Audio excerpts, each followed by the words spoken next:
Hope is not canceled. Today we're honored to have Kristen Christy with us, co-creator of the 988 Suicide and Crisis Lifeline and renowned as America's resilience speaker. Her story is one of strength, perseverance, and hope in the face of profound challenges. Without further ado, please join me in welcoming a mentor and friend, Kristen Christy.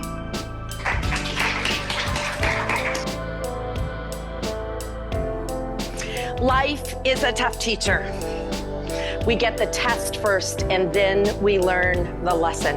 It made me go back and reflect on some of the adversities that I've gone through in life. You all have gone through adversities in life. I grew up in the Air Force, in this crazy, wonderful life called the military. And two mantras my brother and I grew up with: if you don't ask, the answer is always no. If you ask, you have a chance. If you have a chance, take it, and if it changes your life, let it. So when I meet someone for the first time, I'm assuming they are going through the hardest day of their life, the worst day of their life.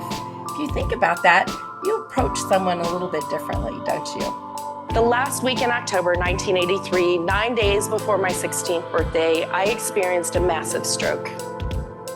I was born with a malformed vein in the center of my brain that burst. The prognosis was if I lived, I would never walk again. But it took me a year and a half to learn to walk again. Because of my community, I'm able to walk. The competitiveness did not go away with the stroke. I say that life is an emotional battlefield. If I can be a better self, then I can be better at helping other people. 988, I worked for 12 years. It was 2 years after Dawn's suicide, and I said, we have a 3-digit number for a medical emergency.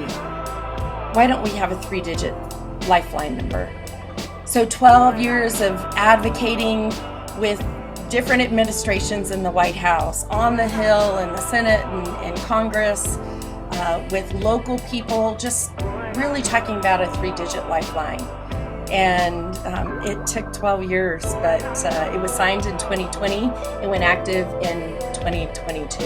If you remove the I, the individual, from the word illness, and you replace it with community and resources represented by the word we, then you have wellness.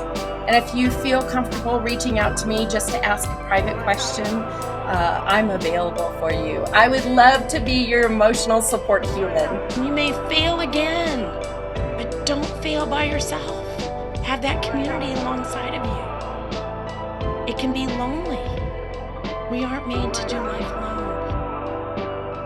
You may not know it, but you matter, and I'm telling you right now that you matter.